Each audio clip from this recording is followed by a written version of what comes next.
Bonjour, bienvenue à cette balade aux pierres gauloises. Je vais tout réexpliquer dès qu'il y aura une personne, donc pour l'instant, je vous laisse profiter du joli paysage. En attendant 30 secondes que quelqu'un arrive. 33 secondes pour être exact.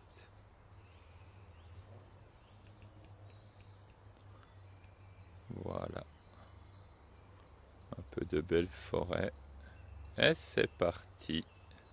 C'est parti, bonjour pour cette petite balade aux pierres gauloises.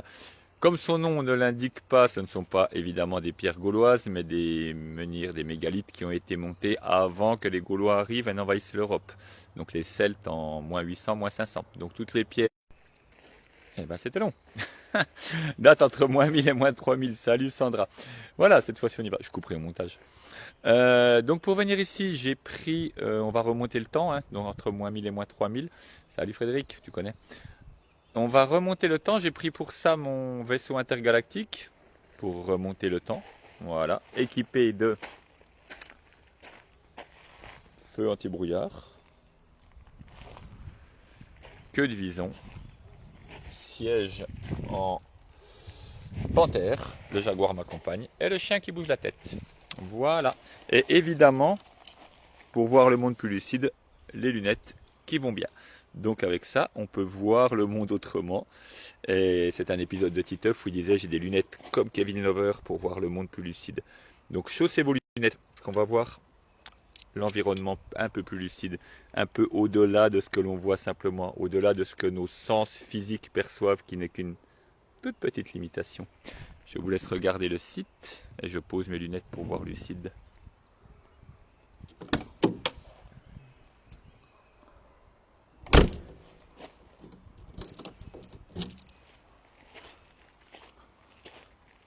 Donc on s'approche. Alors ça c'est une partie du site qui est au-dessus. Je vérifie que vous le voyez bien. Voilà. Ouais, c'est ça. Une petite partie du site. Vous avez ici ce qui reste d'un papier que j'avais fait. On est ici. C'est vraiment ce qui reste. La mairie va les refaire, mais bon. On est ici et on va se balader sur un chemin de procession. On s'arrêtera au menhir ici. Et le chemin continue jusqu'en haut. Tout en haut derrière. En fait, c'est un site qui est assez immense.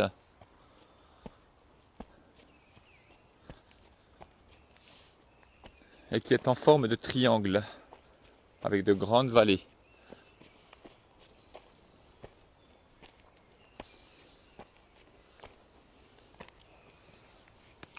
Une des gardiennes, les hêtres.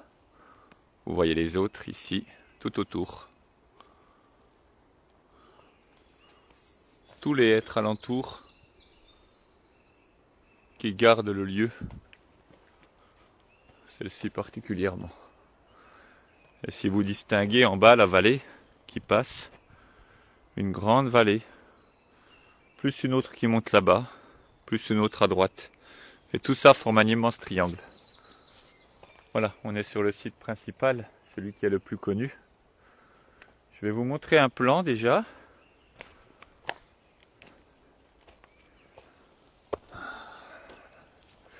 Et puis avec le plan, vous pourrez faire le lien, voir un peu mieux. C'est un géobiologue qui était passé ici il y a 4-5 ans, quand j'ai travaillé un peu avec la mairie. Donc on a mis en place des panneaux, j'ai fait des panneaux, alors je vais vous mettre dessus.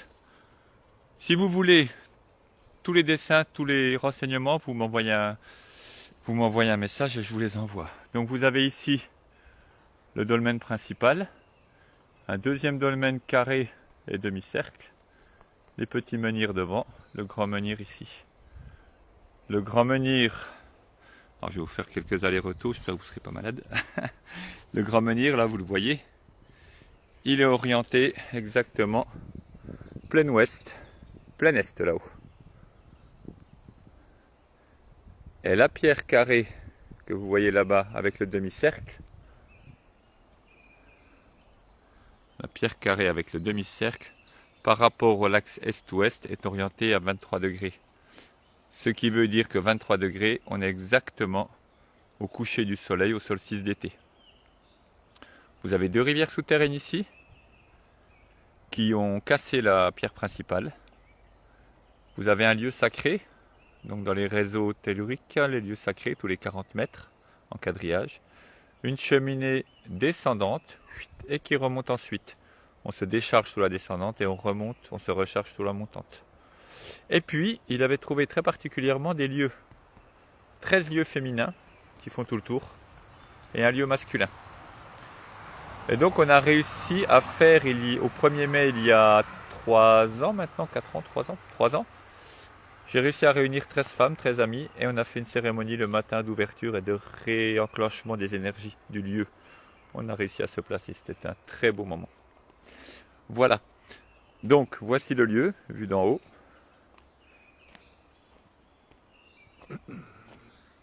Le menhir. Alors évidemment c'est du calcaire, vous voyez, ça a été creusé, il n'en reste plus grand chose. À l'époque, ayant voyagé dans le lieu en rêve, ayant vu, et ils ont retrouvé des restes de ciment au sol. Ces pierres-là étaient apparemment parfaitement, avec des arêtes vives et parfaitement planes. En fait, ça c'est le cœur fonctionnant. Vous avez ici la première fissure due à la rivière souterraine. Ici la deuxième. 2 fissures. Ici le lieu au sol, le lieu sacré. Et c'est vrai que des gens étaient venus faire des feux une fois ou deux, ils placent le feu exactement à cet endroit-là. C'est une manière de repérer que les choses sont au bon endroit. Excusez-moi, je n'ai pas regardé s'il y avait des questions. Salut Christelle, salut Gilliane. Ouais, j'enverrai. Envoyez-moi un message, hein, parce que sinon j'oublie tout. Donc, ils avaient fait le feu ici, à cet endroit-là, et ça s'est reproduit au moins 2 fois quand je suis passé, où les feux étaient faits à cet endroit-là. Il y a plein d'autres endroits pour les faire, mais c'est le lieu sacré. Donc ici, la cheminée descendante et remontante. Et ici, le lieu masculin. Et souvent, j'ai fait un soin à une personne qui est assez en énergie yang, qui est venue se placer ici automatiquement, très automatiquement. Et là, vous avez la pierre carrée. Vous le voyez? Ouais, la pierre carrée, le demi-cercle devant. Les 2 pierres là ont été redressées, mais elles étaient normalement dans la lignée. Et si je prolonge ici, j'arrive en face. Si on enlève tous les arbres, évidemment, à l'époque il n'y avait souvent pas d'arbres. J'arrive en face à des points de visée, donc au soleil couchant le 21 juin, ici.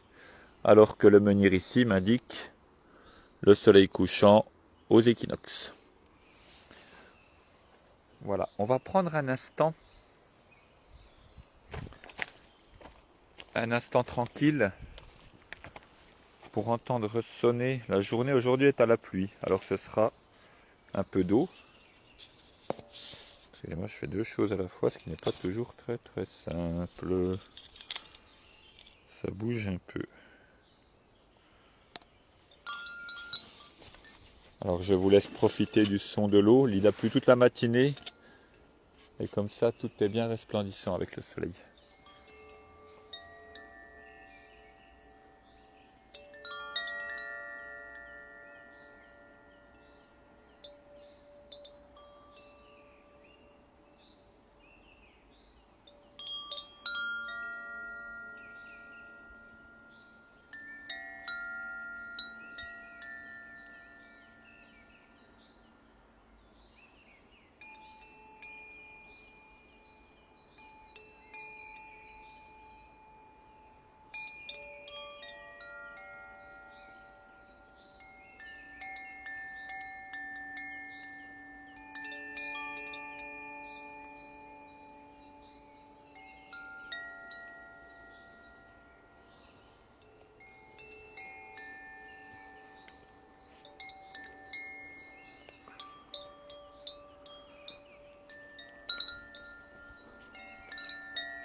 Voilà, vraiment beaucoup de tranquillité. Vous voyez, on arrête. Et une voiture passe en dessous. Fait du bruit. La salamandre, j'en parlais ce matin. Ce matin, je révisais le jeu de cartes qu'on est en train de terminer après 1 an et demi de travail avec des amis qui illustrent. J'en mettrai bientôt sur le site. Et justement, c'était la salamandre qui parlait. Donc, qui était dessus, que j'ai vérifié. Donc, la salamandre et le feu. Je vous ai montré ici le site triangulaire, la vallée qui est là, en bas de nous. Et nous, on est ici. Et si on trace des hauteurs, des perpendiculaires, on arrive en plein sur le point au sommet qui est tout là-haut, dans le prolongement exact du menhir. Et 3 vallées, une vallée ici, une autre vallée ici. Voilà, on va marcher un petit peu.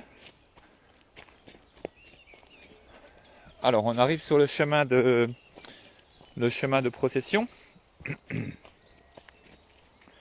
qui faisait le tour du site. Il en reste certaines parties, certaines non. Voilà, une partie ici qui continue. Là derrière, il y a un creux. On avait fait un temazcal avec le chaman mexicain. Fut un temps, les personnes qui étaient s'en rappellent. On avait eu un peu chaud. Mais bon.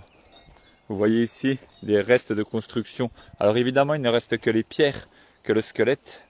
À l'époque, il y avait toutes les constructions en bois. Les forêts étaient nettoyées, dégagées, etc. Voilà le lieu. Ici, le site principal, le chemin qu'on est en train de suivre, qu'on va suivre jusqu'à la pierre des druides, deuxième menhir qui reste. Ici, un tumulus, on n'ira que jusque là. Si je continue, j'arrive au lieu tout en haut. J'ai bien vérifié, il y a bien le chemin ici qui continue. Et on arrive bien au lieu tout en haut. Là, on a une vue sur toute la vallée. Et donc, cette vue sur toute la vallée, le site est entouré de creux. Donc ça plonge et ça remonte derrière. Et on a toujours cette forme sur les lieux telluriques. Les lieux qui ont été, alors soit naturellement comme ça, ici c'est naturel, ou c'est refait. Mais vous avez comme quand vous lâchez une goutte d'eau, ça fait un creux. Et ça remonte au sommet de la goutte d'eau. Pour que l'énergie descende, l'énergie se cumule et monte au sommet. Et donc tout en haut sur le site, tout en haut, on est vraiment au sommet. Ici un petit menhir qu'on a redressé 5 ou 6 fois. On le mettait à droite, chaque fois il tombait. Et une fois j'ai abandonné, je l'ai mis à gauche. Et ça s'est fait tout seul. Quand je suis revenu la fois d'après, des gens avaient mis des tonnes et des tonnes de pierres ici. Qui l'a fait, je ne sais pas. Toujours est-il que c'était la bonne place. Et lui, il a sa bonne place. Il ne voulait pas rester là. Donc quand les objets ne veulent pas rester quelque part, ils nous le montrent. Quand on est un peu long à la comprenante, on le fait quelques fois. Mais sinon, ils vont le montrer une fois, 2 fois. Voilà. Quand un objet vous échappe des doigts 2, 3 fois, c'est qu'il ne veut pas rester ou pas venir avec vous. Donc écoutez-le bien, c'est très très important. Les objets nous parlent comme ça. Leur énergie fait que... On suit le chemin, je vais laisser suivre un peu en silence. C'est pas très long, je marche vite.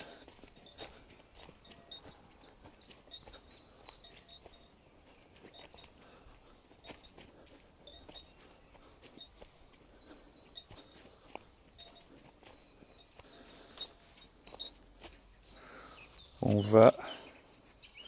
Excusez-moi, j'avais dit en silence. On va mettre, j'avais prévu un peu de musique pour marcher. C'est la flûte de danse qui venait du Mexique. Enfin, qui vient du Mexique. J'espère qu'elle fonctionne encore.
Voilà, vous voyez qu'on suit le chemin.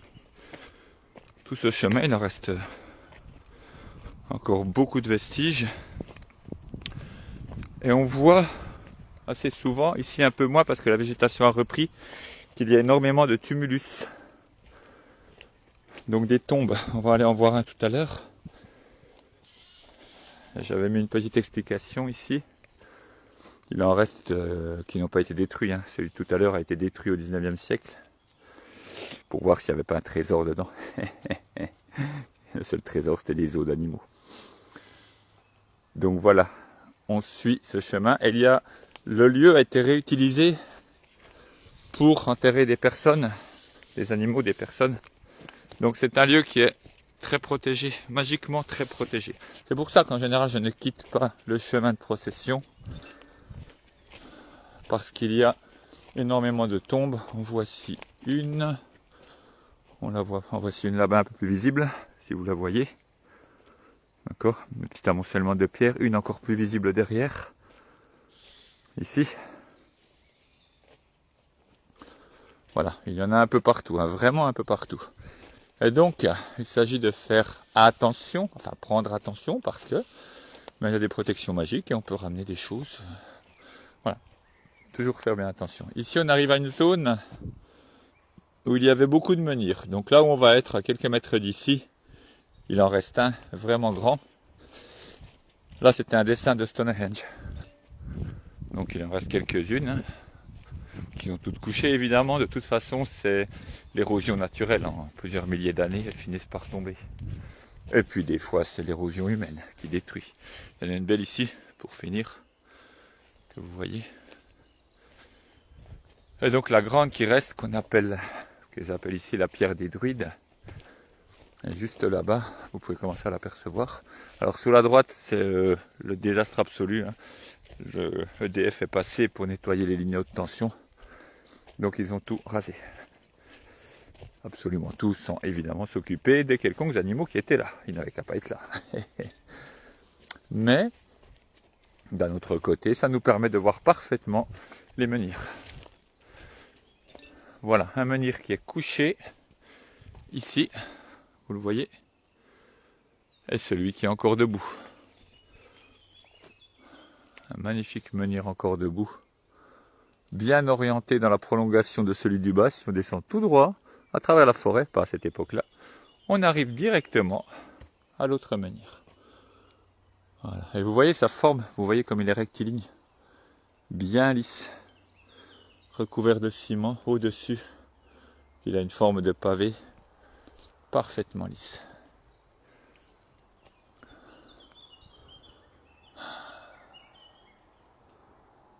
On est bien ici, à part les lignes à haute tension, mais ça, quand on aime bien, ça va. C'est une énergie. Et donc là, en sortant, j'ai tout nettoyé il y a quelques années, mais maintenant ils ont tout fait en quelques instants. Voilà. À partir de là, c'est... Mais ça repousse. Et vous voyez parfaitement... Je regarde s'il n'y a pas un petit message, non. Vous voyez parfaitement ici le cromlech, donc le... J'ai pas dit le morlech, attention, ça c'est mon ancien nom. À mon nom administratif. Vous voyez la pierre qui est là, on voit bien. Je vais me déplacer un petit peu pour que vous voyez très bien. Voilà. Vous voyez bien la forme de pavé, les arêtes bien vives. Comme j'ai dit, c'est du calcaire, c'est usé, mais là on voit bien. Et donc quand je l'ai vu, quand j'étais venu ici en rêve, on voyait toutes ces pierres alignées, bien lisses, blanches. Ici une autre là, là-bas, là-bas, là-bas. Vous voyez ce cercle allongé. Et évidemment, si je continue cette ligne dans le cercle, j'arrive très exactement au sommet. Vous voyez que le site est immense, hein, réellement immense. Avec tout ce qui a été détruit. Mais là, on en prend bien conscience. On prend bien conscience de la taille du cromlech et de son alignement parfait. Ce qui permettait de faire un lever de soleil depuis le point là-haut, redescendre ici un deuxième lever de soleil, et redescendre au site où on était au départ, un troisième lever de soleil. On pouvait donc faire 3 levées de soleil à la suite, on pouvait faire 3 cérémonies de suite, complétées, voire avec d'autres personnes sur les sommets. J'ai vérifié tous les sommets dans le prolongement du triangle et c'est tous des points remarquables, vraiment en hauteur.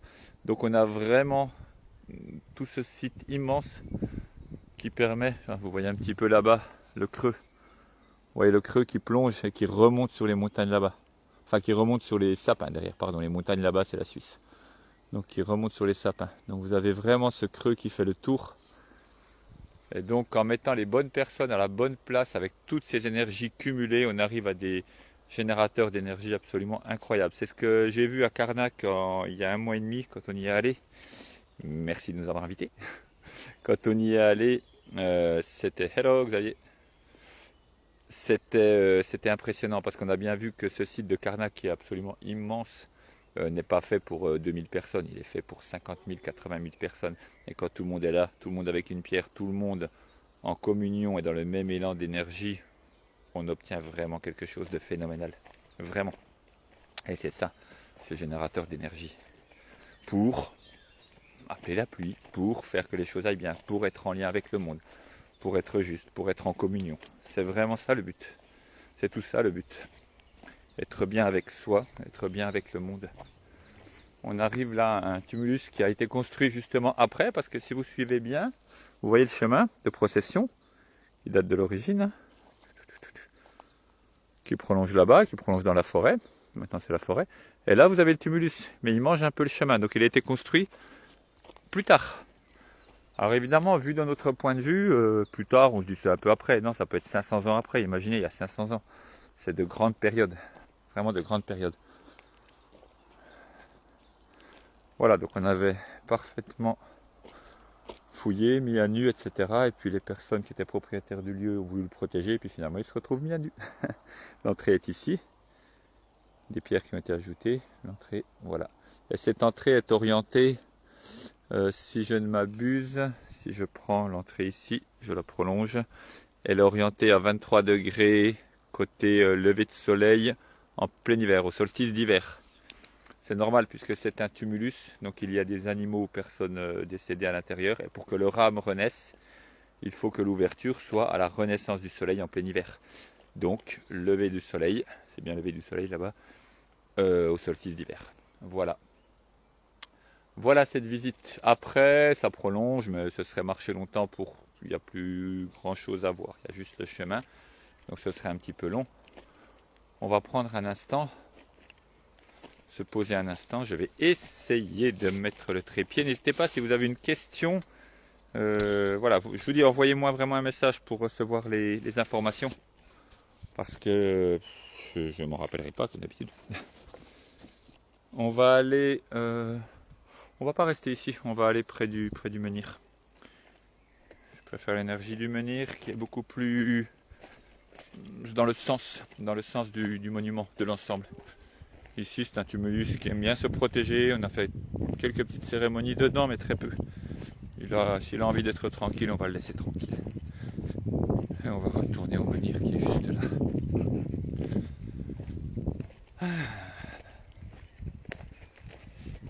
Donc oui, je parlais de Karnak tout à l'heure, il reste 3 places pour le voyage au mois de juin à Brocéliande et Karnak.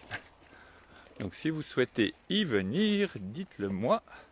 Regardez sur la page enseignement, sur cette page, la page enseignement holistique, les événements. Et voilà. Et voilà. Donc 8 jours, avec beaucoup de méditation, d'événements. On va essayer de se placer bien. Juste un petit instant, le temps de régler. Que vous ayez une vue sur le menhir. Voilà, ça me paraît parfait comme ça. Ça sera plein de terre, ça sera dégoûtant. C'est parfait. Et puis un petit instant de communion avec le lieu. Comme je suis gardien du lieu, alors évidemment, être gardien du lieu ne veut pas dire que je vais mettre des PV à toutes les personnes qui s'approchent sans mon autorisation, pas du tout. C'est simplement... Ah, mon Dieu, ça en pense. C'est simplement que le lieu m'a demandé de m'occuper de lui. Alors pas de m'occuper de lui, parce que bon, c'est pas moi tout seul qui vais m'occuper de lui, mais de le rendre visible, de faire en fait ce pourquoi il a été fait. de l'aider à faire ce pourquoi il a été fait, à continuer. Quand il veut, il le fait. Quand il ne veut pas, il le fait comprendre. Donc, c'est une responsabilité. C'est simplement une responsabilité. Une roue de médecine orientée à l'est et à l'ouest. Esprit, terre. La dualité, le hométhéote, la dualité mexicaine. Parce que de toute façon, mexicain, celte ou quoi que ce soit, c'est toujours exactement la même chose. Une offrande, une petite offrande pour le lieu. Alors évidemment, si je fais une offrande pour le lieu, je prends quelque chose qui m'est cher. Donc, je suis allé voir quel petit gâteau je pourrais offrir. J'avais des paquets de gâteaux, j'avais un paquet de bons gâteaux et j'avais un seul gâteau que j'ai acheté à la petite épicerie italienne que je gardais pour manger au bon moment, au bon endroit. Donc évidemment, une fois que je l'ai vu, je ne pouvais pas faire comme si je ne l'avais pas vu. Donc j'offre le beau gâteau et j'en mangerai un autre une autre fois. Rien n'est grave. La bougie prend tout doucement, tout doucement, tout doucement. Mais elle prend, c'est bien l'essentiel. Je n'ai pas orienté. Ah, voilà. J'ai laissé faire et maintenant je peux orienter parce que je n'avais pas fait. En lien avec le soleil, évidemment.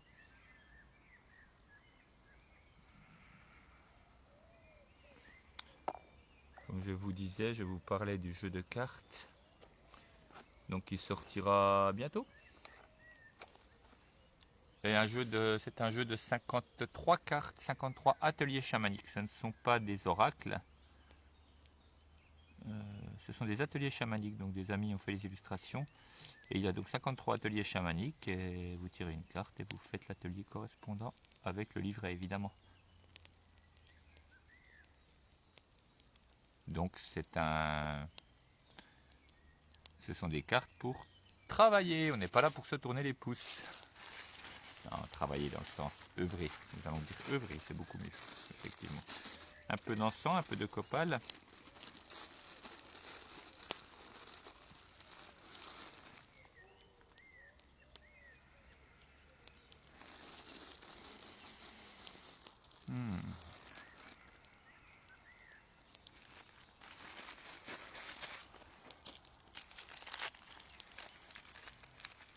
Et un parfait petit biscuit italien.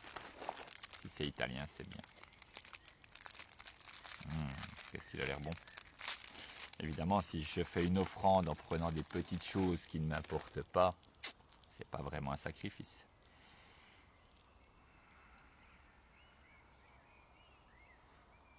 Je le présente aux 4 directions.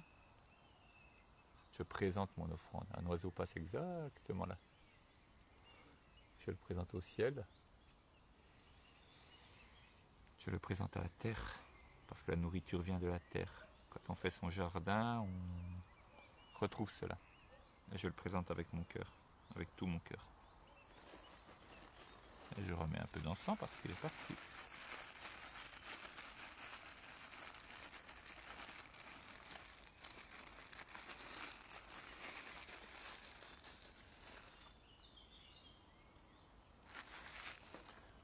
Et je le nettoie, j'en extrais l'essence. Et il s'est ouvert en deux. Il vient de s'ouvrir en deux. Son essence est libérée. J'ai rien fait. Et le soleil, vous le voyez? Vous voyez le soleil? C'est comme ça que ça marche. Exactement comme ça. Et je le pose là. Pour évidemment les animaux qui viendront dans le coin. Mais les animaux, ce sont les représentants. Ce sont les représentants physiques du lieu. Donc évidemment que un animal va le manger. Si je fais une offrande et qu'un animal arrive 5 secondes après que je l'ai posé et vient manger mon bon gâteau que j'avais posé, c'est normal. J'ai fait une offrande. Du moment où l'offrande est faite, où le cadeau est fait, il ne m'appartient plus. Donc l'animal le mange. On va terminer sur un chant. Un chant de Merlin, un chant celte.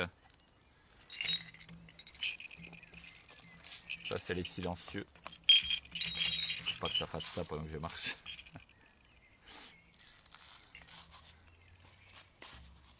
Voilà, donc on peut se retrouver le 24 mai à Montluçon pour un week-end complet, du lundi de Pentecôte, la semaine d'après à Louhans, le week-end du 29-30 à Louhans. Puis toujours la quête de vision, 11, 12, 13 juin, il reste 3 places pour la quête de vision. Pareil, donc 2 jours dans la forêt, seul avec vous-même, bon avec nous aussi, mais pour bien retrouver. Je la chante, il y a déjà la traduction à peu près en français avant. Bonne écoute.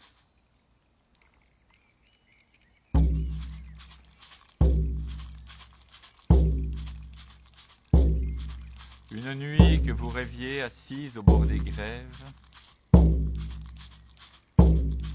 va s'asseoir à vos pieds le harpeur de compère. Les rêves qu'il faisait étaient semblables aux vôtres, comme Brocéliande est semblable aux rumeurs de la mer. Il chantait la beauté de la terre Bretagne, son sortilège lent, aérien et secret.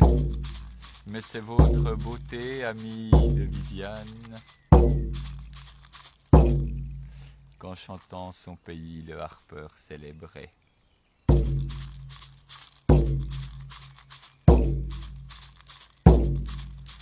Dès cette vague est calme, dès cette vague est calme.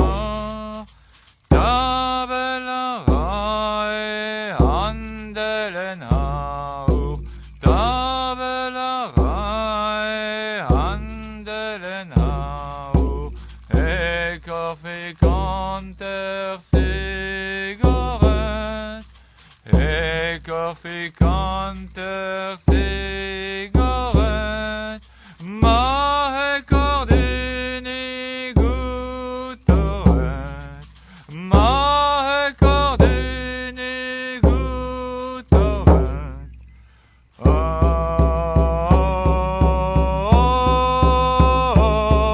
Oh, elle a autant des heures qu'elle brasse.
de Merlin et le gamme du pommier ici.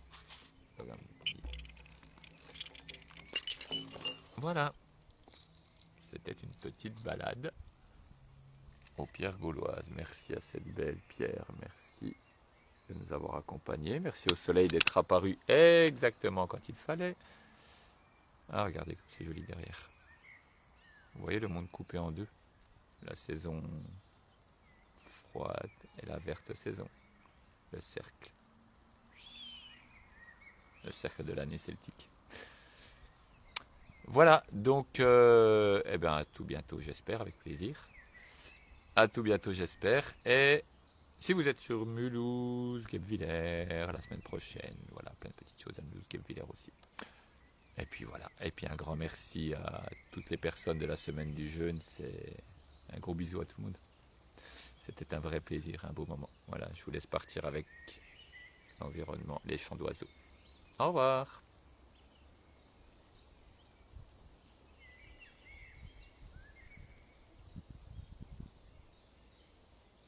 Salut Brigitte.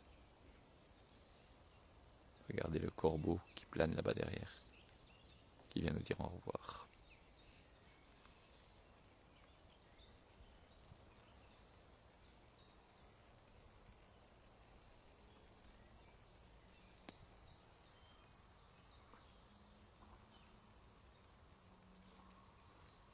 Et belle journée à vous.